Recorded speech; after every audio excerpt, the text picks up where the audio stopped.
Aquilo que vos vou trazer aqui hoje é mais uma apresentação da experiência, daquilo que é a experiência da Direção Regional de Cultura, se bem que não pude deixar de fazer um pequeno enquadramento, enfim, que também já foi aqui abordado por outros colegas que falaram antes de mim, mas de qualquer modo são aquelas questões gerais para enquadrarmos aquilo que nos importa focar aqui, que tem a ver com o património militar na região do Alentejo e depois, mais concretamente, a questão de Elvas. Mas o que vos vou trazer, no fundo, é um pouco a realidade do Alentejo do ponto de vista da generalidade do património militar. Estas questões vão ser, as questões do turismo, da sustentabilidade, vão ser tratadas, de certo, de uma forma muito mais profissional e interessante pela nossa colega, a professora Ana Maria Ferreira. Eu trago umas coisas muito simples, só para não fugirmos do ponto. A questão da relevância do turismo, que é inquestionável. Já falámos das receitas que o turismo gera direta e indiretamente para as economias mundiais e para Portugal isto não é diferente. Ao contrário, enfim, dizem os estudos que nós em Portugal dependemos de facto mais das receitas de turismo para o nosso produto interno bruto, do que a maior parte, do que a generalidade dos países. Eu fui buscar os resultados deste estudo do Conselho Mundial de Viagens e Turismo, que monitoriza anualmente com muita eficácia os resultados económicos do turismo mundial, e para 2015 o nosso resultado mostrou que nós temos um contributo do turismo para o produto interno em Portugal de 6,4%, quanto para a Europa é de 3,5% e para o resto do mundo é de 3%. Eu, por acaso, tinha visto os resultados para o ano passado, para o ano anterior, e nós subimos cerca de 5 pontos, quando o resto do mundo subiu 1 ponto percentual e a Europa meio ponto, se não estou em erro, qualquer coisa assim deste género. Portanto, ora bem, nós também já sabemos, e já foi falado aqui hoje, que a questão do turismo em Portugal tem uma dependência grande de umas regiões como o Algarve, a Lisboa e a Madeira. Há o problema da sazonalidade dos fluxos turísticos e é isso que tem feito com que nos últimos anos se tenham procurado alternativas consistentes nos domínios da oferta turística associada ao património, à história e à cultura em geral. Estas questões vão sendo apresentadas cada vez mais com elevado potencial de dinamização do setor turístico, sobretudo no combate às tais debilidades quer da sazonalidade, quer da sobrecarga de fluxos em determinadas regiões, e essa situação é particularmente interessante para as áreas da cultura, na medida em que potencia simultaneamente a preservação dos bens, o acesso público aos bens, a qualidade da oferta, dos projetos e das intervenções ou a diferenciação. Já se falou muito nesta questão. A diferenciação é fundamental e a questão da garantia da oferta pública que se mantenha também é fundamental no nosso ponto de vista. Considerado isto, é de facto, começamos a ver cada vez mais, com muita potencialidade e vantagem, esta relevância progressiva do turismo, considerada do ponto de vista das políticas de conservação, de animação e de dinamização do nosso património cultural e natural. Ora, isto também já não é novidade nenhuma. Claro que os sítios do património mundial são particularmente sensíveis aos impactos da pressão turística e nós, se em Portugal, neste momento, temos de facto algumas questões já em Lisboa, no Porto, no Alentejo, felizmente ainda não temos e, portanto, estamos precisamente a tempo, em linha com quem tem falado antes, de evitar precisamente cair no mesmo logro das pressões excessivas que já se encontram em Portugal, apesar de não serem de facto comparáveis com algumas que se conhecem no mundo, e eu só a título de curiosidade tinha trazido estas duas imagens, também são do conhecimento de todos, só para lembrar que este tema da pressão, do excesso de pressão turística e do caminho, da necessidade de caminhar na perspectiva do turismo sustentável, na linha daquilo que é o desenvolvimento sustentável do mundo, claro, é que o tema é de tal forma importante que a Unesco também tem vindo a discuti-lo e o Comitê do Património Mundial tem desenvolvido esforços no sentido de produzir políticas de orientação para os países que enquadrem já as candidaturas às próximas candidaturas no contexto das convenções do património mundial. É preciso que as entidades de gestão, de tutela, as administrações se capacitem de que o turismo maciço é muitas vezes, muito frequentemente, prejudicial ao património e os efeitos negativos dos excessos de carga turística são bem conhecidos, sendo os casos mais extremos, de facto, o caso de Veneza e o caso de alguns museus mundiais, onde é preciso já controlar fluxos, controlar acessos, enfim. Curiosamente encontrei esta informação que para mim é nova, mas partilho convosco. Há uma cátedra Unesco na área das tecnologias de informação e comunicação destinada a desenvolver e promover o desenvolvimento sustentável no património mundial. E este ano, na escola de verão desta cátedra, que é de uma universidade do cantão suíço italiano, da Suíça italiana, este ano tem uma escola de verão que é organizada em colaboração com esta Federação Internacional das Tecnologias de Informação, Viagens e Turismo, dedicada precisamente a isto, tecnologias de informação e comunicação para a promoção e desenvolvimento do turismo sustentável no património cultural e religioso, com palestras, com especialistas internacionais. Eu, se pudesse, gostava muito, por acaso, de assistir a esta escola de verão. Deve ser extremamente interessante. Ainda estão abertas as inscrições, em setembro. Bom, mas isto tudo para chegarmos àquilo que é, de facto, o objeto aqui que vos trago, que é partilhar um pouco a experiência da Direção Regional de Cultura, sendo que nós temos a região Alentejo, é esta que aqui está, é a área de tutela da nossa Direção Regional no domínio do património arquitetónico e da sua salvaguarda, conservação, gestão, enfim, dentro das medidas do possível, e só de património militar, ressalvar que são 47 concelhos, a região Alentejo, e temos património militar afeto, não é património militar total, são os imóveis que estão afetos à Direção Regional de Cultura, são 20 castelos e um edifício que, não sendo um castelo, associamos lá à tipologia militar porque é a Igreja Fortaleza de Santa Maria da Flor da Rosa no Crato, que tem precisamente essas características também. Portanto, deste património militar todo, eu vou coibir-me de fazer muitas considerações do ponto de vista histórico, historiográfico, porque senão não só não saíamos daqui, como não vos dizia também aquilo que é mais concreto neste caso, mas destas 20 unidades, nós só conseguimos, enquanto Administração Central, ter administração direta sobre algumas. E é isso que vos vou mais ou menos transmitir. Os modelos de gestão que temos adotado para os sítios. Temos, nos últimos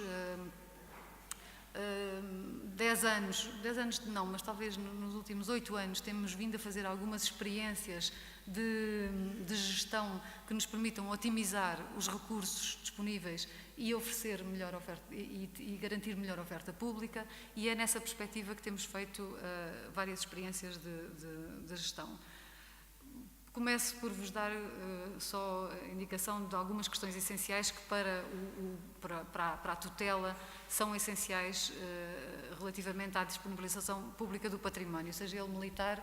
seja ele outro, mas de qualquer modo para o militar as coisas são igualmente válidas. Portanto, nós temos que garantir a abertura ao público, portanto a acessibilidade pública do património. Gostaríamos de garantir a programação cultural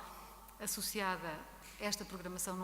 não pode estar de modo nenhum indissociada das questões da investigação científica, da divulgação e depois da dinamização cultural dos espaços. As questões da conservação, restauro, reabilitação e monitorização dos processos de conservação é outro dos aspectos fundamentais. A manutenção dos espaços, a manutenção corrente, como já falámos hoje, por exemplo, no caso do Forte da Graça, quer dizer, só as questões a força, o impacto, o peso da manutenção corrente é brutal num edifício como este, e nos edifícios militares é muitas vezes maior do que noutras situações, porque há normalmente espaços exteriores vastos que é preciso conservar, manter, conter, há vegetação, há elementos naturais, enfim, há muitos fatores a intervir, não é só a manutenção do edificado, é a manutenção também da envolvente. O serviço educativo é, para nós, uma questão fundamental, preocupante e essencial à dinamização dos espaços e à sua transmissão. E depois as questões de gestão de bilheteira e loja, porque também temos que considerar as receitas que são fundamentais também à sustentabilidade dos bens. Então, modelos de gestão que a Direção Regional tem para este património em concreto. Nós temos gestão direta do Estado, digo do Estado, portanto da Administração Central, que somos nós, desconcentrados. Nós administramos, gerimos diretamente estes castelos que aqui vêm. Evramonte, Elvas, Campo Maior, Amieira do Tejo, Trena e Alandroal. Mas não temos o mesmo tipo de possibilidade de atuar em todos estes edifícios. Nós temos alguns edifícios onde é possível fazer mais coisas, outros onde é possível fazer menos coisas, e a questão essencial tem a ver com os recursos humanos, acima de tudo. Nós, a partir do momento em que perdemos recursos humanos, em que perdemos pessoas para a reforma, por doença ou por qualquer situação deste género, ficamos completamente coartados na possibilidade de atuar no terreno, nos edifícios, pela simples situação de não termos quem opere, quem abra, quem feche, quem vele. Portanto, e esta tem sido a maior dificuldade nos últimos anos, porque quando eu comecei a trabalhar na Direção Regional de Cultura do Alentejo, todos estes castelos que aqui têm tinham funcionários da Direção Regional de Cultura. Hoje em dia, nestes sítios que aqui vos mostro, nós temos funcionários da Direção Regional de Cultura no Castelo de Evramonte, no Castelo de Elvas, em Campo Maior já só temos uma pessoa, no Castelo da Amieira do Tejo já não temos ninguém, nem em Trena, nem no Alandroal. Portanto, significa que estes sítios, a pouca oferta que fazem neste momento é feita com algum tipo de parceria com os municípios, com as juntas de freguesias que ainda garantem abertura, mas já não há programação, enfim, há uma série de coisas que vão falhando. Mas, no entanto, nestes casos ainda não foi possível as tutelas partilhadas de que já vos vou falar a seguir. Ora bem, em Evramonte, vou-vos só dar uma ideia, enfim, para quem não conheça, acabei por associar aqui a estes slides a questão dos investimentos públicos feitos nos últimos anos, porque também é importante perceber que, apesar das dificuldades todas, apesar de tudo, os últimos quadros comunitários de apoio têm permitido ainda assim ao Estado ir fazendo algum tipo de intervenção bastante importante. Bom, Evramonte é um dos casos em que ainda temos funcionários da Direção Regional de Cultura, portanto, aquilo que é afeta ao serviço é a torre, é este edifício, a Torre Paço do Castelo, o perímetro de muralha, enfim, o castelo, depois o resto é acessível ao público sem qualquer tipo de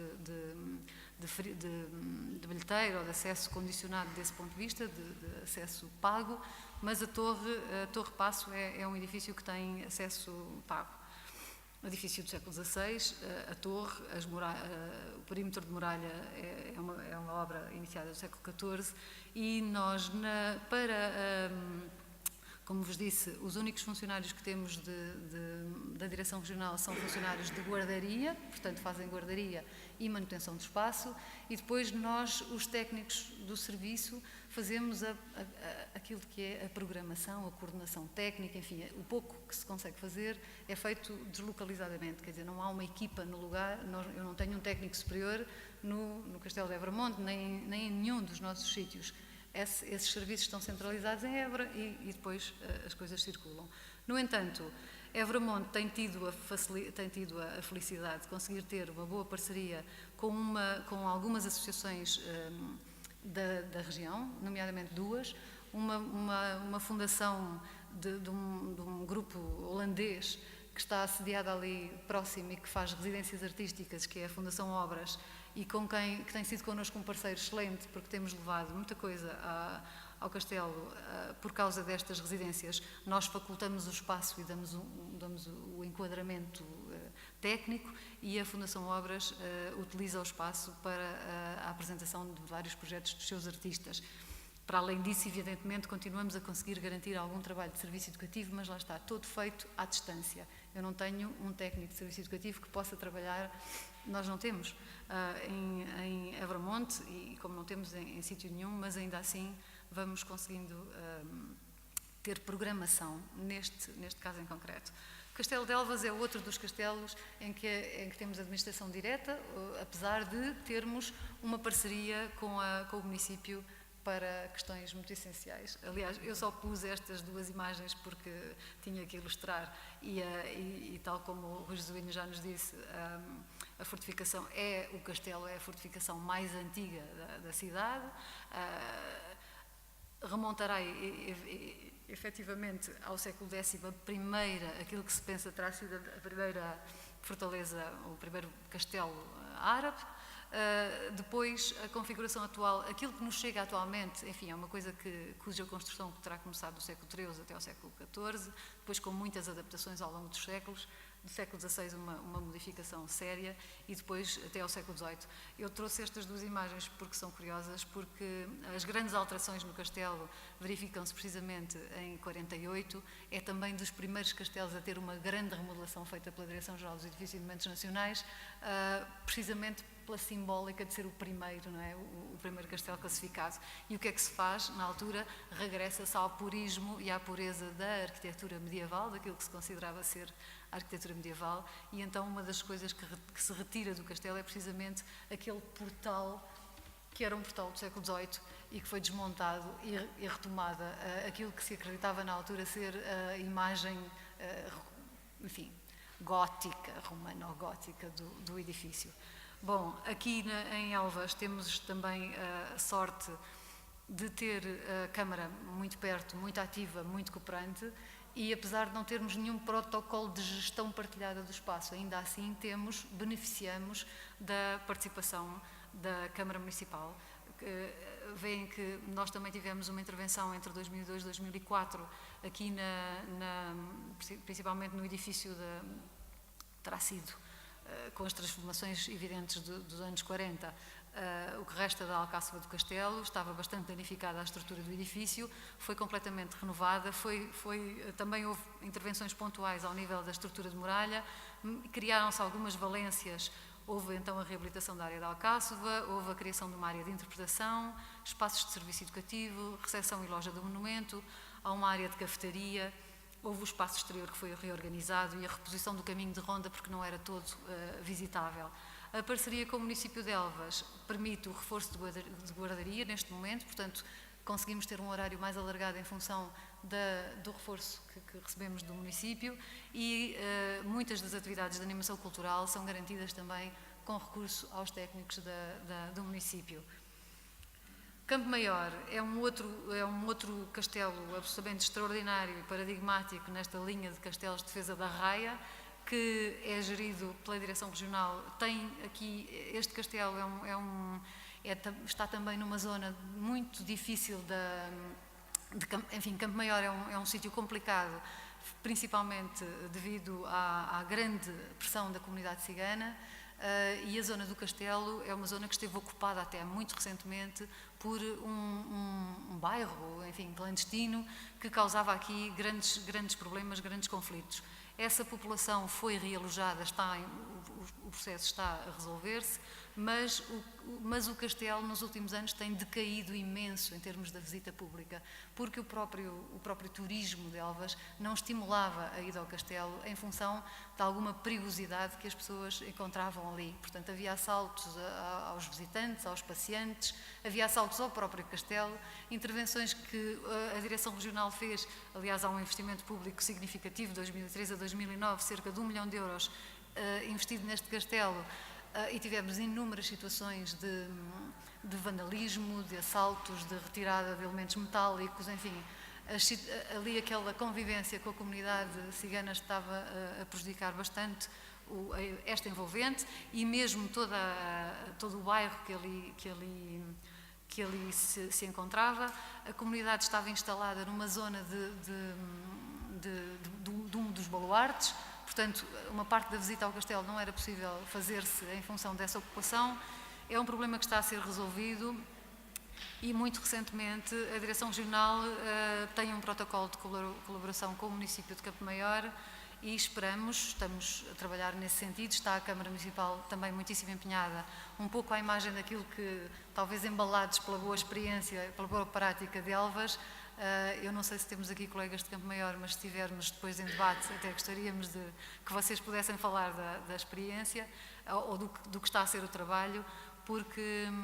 o que se pretende, de facto, é uma grande intervenção de conservação e reabilitação do castelo e das demais fortificações de Campo Maior, na perspectiva, precisamente, do usufruto público qualificado.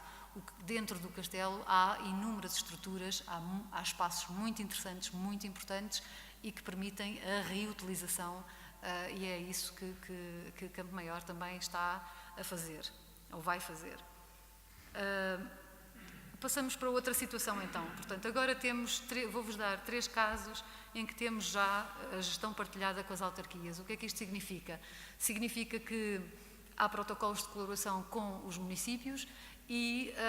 a Direção Regional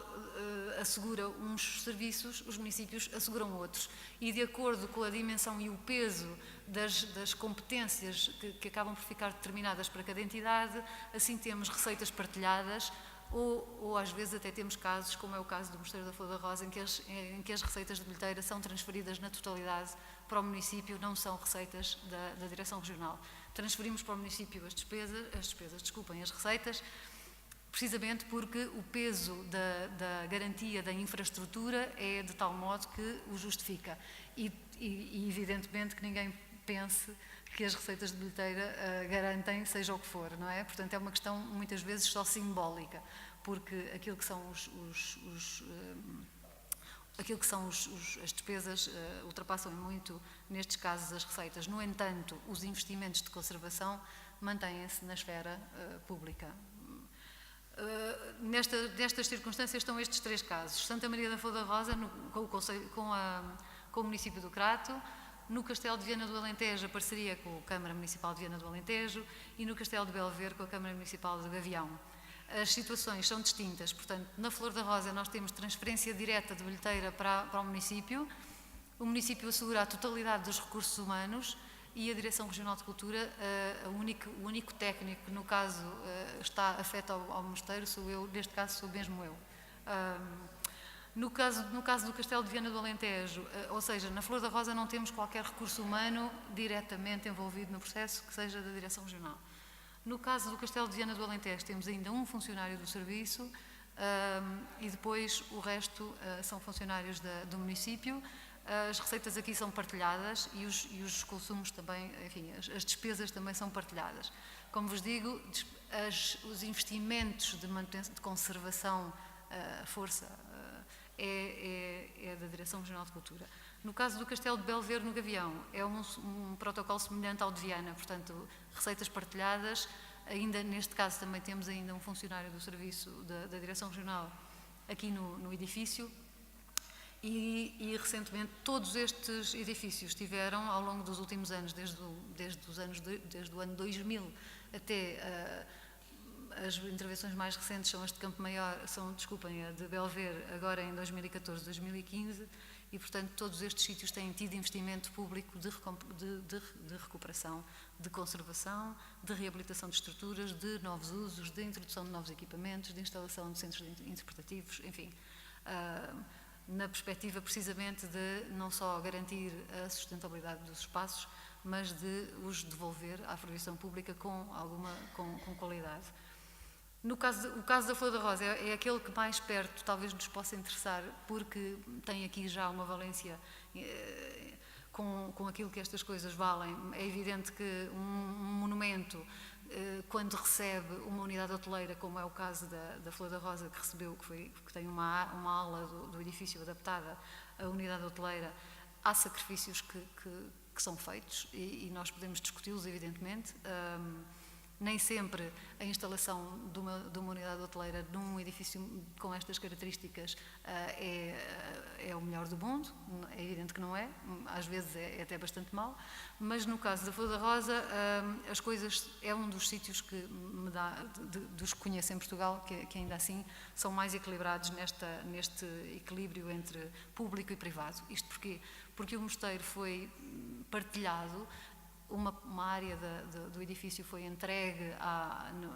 no tempo, em 95, à Enatur para a instalação de uma pousada e outra parte do edifício ficou reservada para o usufruto público. Portanto, em 95 houve esta obra de readaptação à pousada, Esta imagem que vem à vossa direita é o antigo refeitório dos monges, que entretanto agora é um bar, é o bar do mosteiro. A zona residencial, se quiserem, está fora do edifício, portanto é um edifício que conseguiu ainda assim ser bastante preservado. Temos uma área grande reservada ao usufruto público.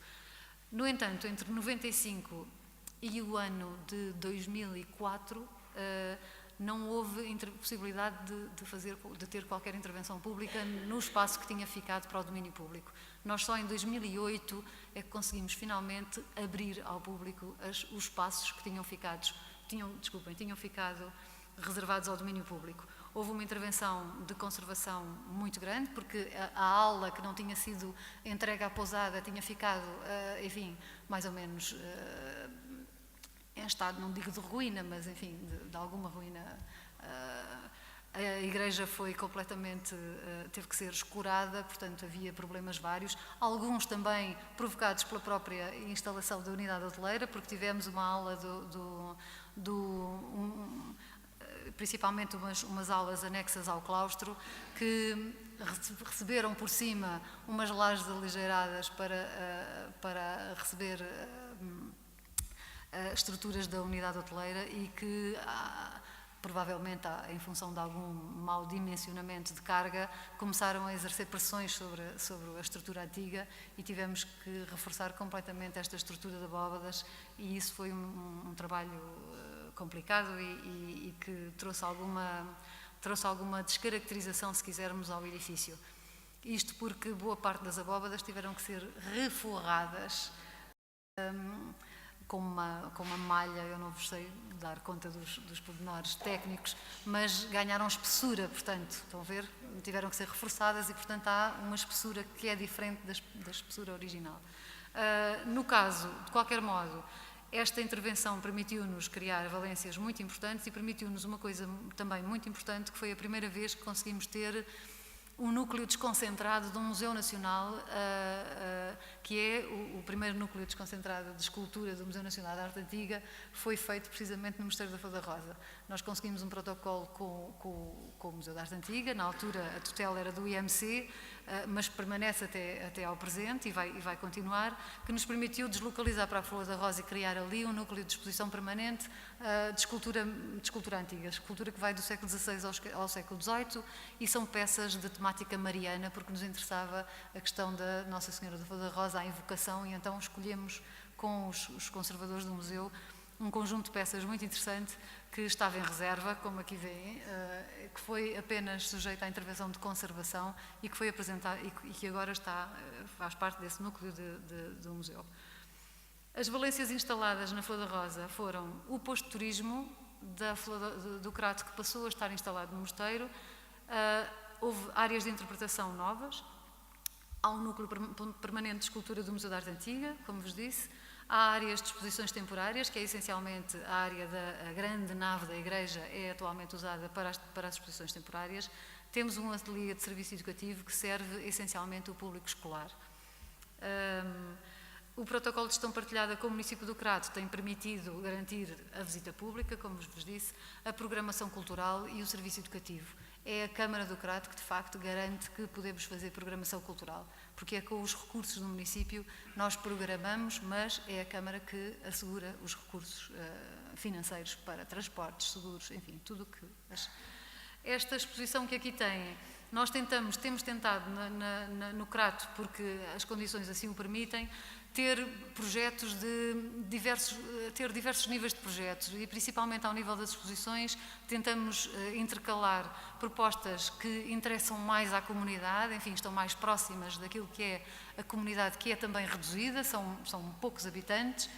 mas de qualquer modo é preciso manter esta ligação. E este caso da exposição dos Barros da Flor da Rosa foi muito interessante, porque é um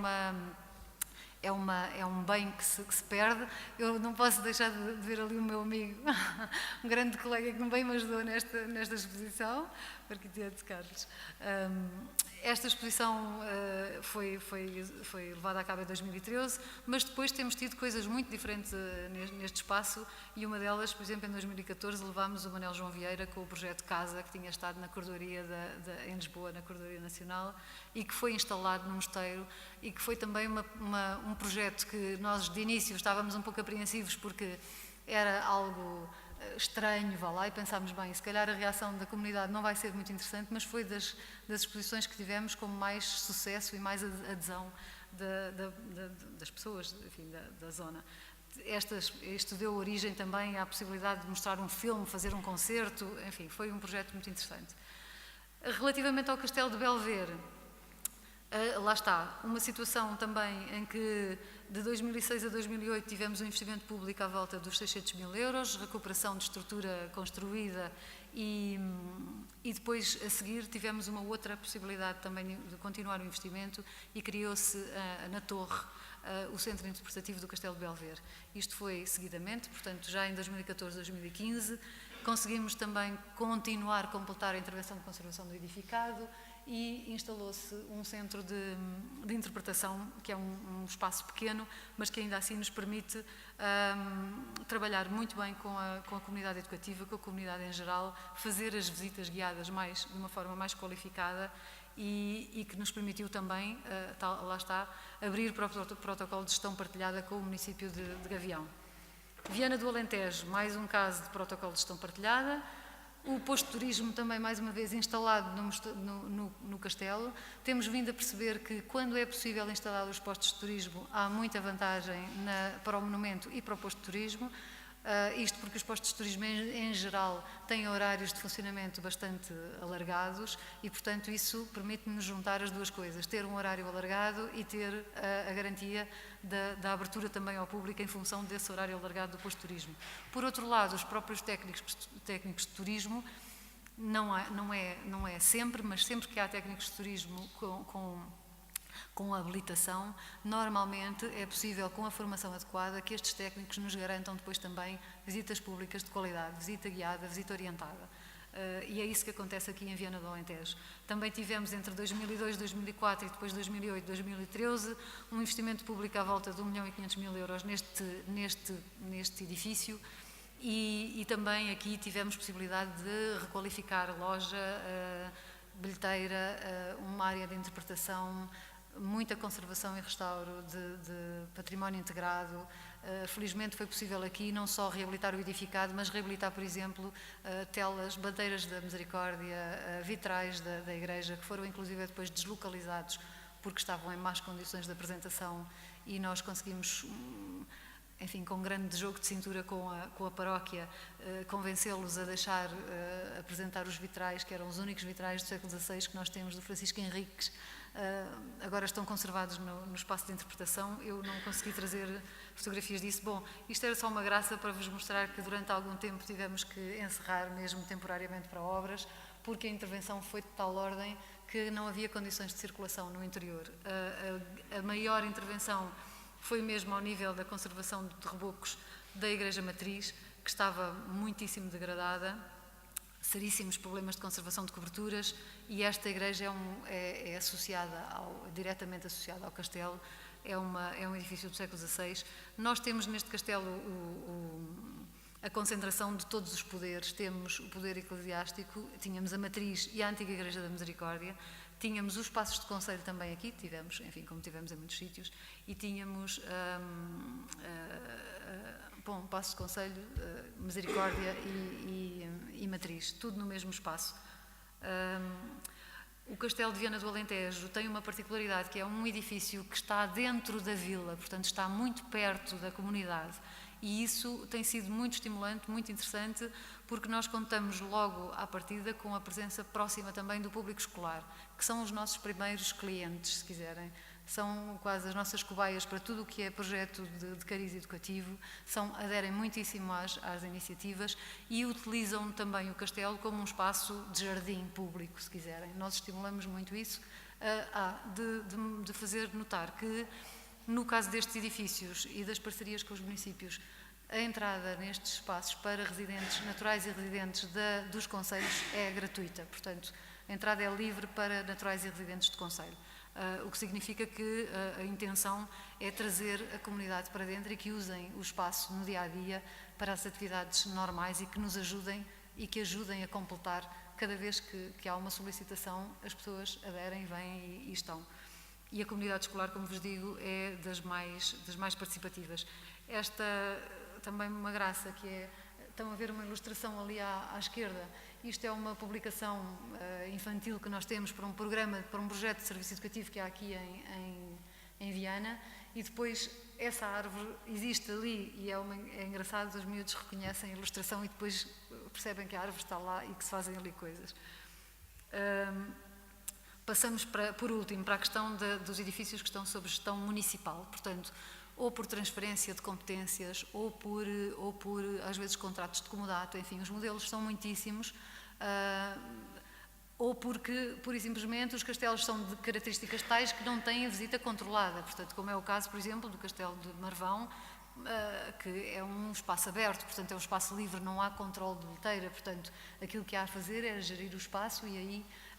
como no caso de Alcácer do Sal também, que é este aqui abaixo, para quem não conheça, o Castelo de Alcácer do Sal é um caso em que não só há uma instalação de um hotel, de uma unidade hoteleira no castelo, há residência, há pessoas que vivem na área de envolvência do castelo, há sim uma cripta arqueológica, que essa sim é administrada, vá lá, pela Direção Regional de Cultura em parceria também com o município de Alcácer, porque quando da construção da pousada, as escavações permitiram encontrar as pré-existências, enfim, há uma leitura estratigráfica do terreno e da ocupação que permitiu criar ali uma cripta arqueológica, que é um espaço museológico e que é visitável, de visita pública, e essa sim de visita controlada, mas de resto, não. O Castelo de Porto Alegre é outro que teve intervenção no âmbito do Pólis de Porto Alegre, que é um castelo também de gestão municipal. O Castelo de Mértola, a mesma coisa, um castelo que está também administrado, gerido pelo município de Mértola, teve também uma intervenção pública, de investimento público sério no anterior quadro comunitário de apoio, e depois castelos como Montemoro Novo, onde a experiência do espaço do tempo tem permitido, de facto, garantir ali a atividade e que também, do que conhecemos agora neste próximo quadro de apoio, também se esperam alterações, mudanças grandes naquele conjunto. Está um projeto de conservação, de recuperação e reabilitação de espaços também em curso ali na nossa direção regional. Castelo de Vide, evidentemente, um espaço aberto, amplo, enfim, são estas as variantes. Ora, só agora em termos assim de uma certa, isto foram entendam isto como observações muito limitadas, feitas um pouco rapidamente, fruto, enfim, da nossa experiência e a precisar de consolidação e à espera de ser mais um estímulo para a reflexão do que propriamente um facto consumado ou uma análise muito cuidada. Nós identificamos para o património arquitetónico de origem militar aqui no Alentejo, no caso, partindo só da nossa experiência, potencialidades e dificuldades, não é grande novidade. Potencialidades, uma forte implantação no território, capacidade de atração de público, elevado potencial de articulação com a comunidade educativa, forte associação entre os domínios cultural e natural, como já vimos, a localização da maior parte destes conjuntos monumentais, que às vezes não são só um edifício, são conjuntos monumentais de facto, é muito ligada ao ambiente natural, e um elevado potencial para o estabelecimento de circuitos temáticos de visita, dos mais diversos. Por outro lado, as dificuldades que encontramos, as questões da comunicação pública, as questões dos recursos humanos, alguns problemas de acessibilidade física reais, que não são muitas vezes possíveis de tornear, os custos da conservação e da manutenção de espaços e as dificuldades de integração destes objetos, deste património nos circuitos turísticos. Eu também apontei aqui umas quantas conclusões que espero que que nos ajudem a todos a refletir. É essencial que um projeto de conservação e reutilização de património esteja associado ao respectivo programa cultural. Isso para a direção, para a tutela, seja ela qual for, sempre foi uma máxima que procuramos seguir na esfera da cultura. É fundamental projetar em função da qualidade das intervenções e da sua sustentabilidade no tempo, consumos energéticos, as questões das reciclagens, os sistemas geradores de energia, enfim, cada vez mais projetar à cabeça a pensar na sustentabilidade, porque temos inúmeros exemplos de projeto em edifícios que depois nos trazem mais problemas do que aqueles que nos resolvem, nomeadamente coisas tão simples quanto instalação elétrica. Imaginem que eu lembro-me de um caso que tínhamos em que num edifício, para substituir uma lâmpada, tínhamos que ir encomendar lâmpadas à Alemanha, porque os balastros, enfim, eram de tal modo que não havia lâmpadas. Ora, isto não faz sentido nenhum, quer dizer, eu não posso ter uma estrutura a funcionar quando preciso de ir comprar uma lâmpada a um país, enfim. Portanto, já percebemos que o estabelecimento de parcerias de gestão com as autarquias aumenta a oferta pública, isso é evidente, a nossa experiência mostra bem isso. É fundamental o envolvimento da comunidade nos processos de reabilitação, de reutilização, de fruição pública do espaço. É essencial também investir em comunicação. Se nós podemos ter um trabalho maravilhoso feito e não o conseguimos comunicar, isso mata-nos metade do trabalho. A arquitetura militar pode ser palco para a criação e produção contemporâneas. Vimos e temos experiências em inúmeros sítios onde isto funciona muito bem e é muito estimulante, inclusivamente, para os próprios criadores e produtores, porque são espaços normalmente muito fortes do ponto de vista quer da carga cenográfica, quer outra.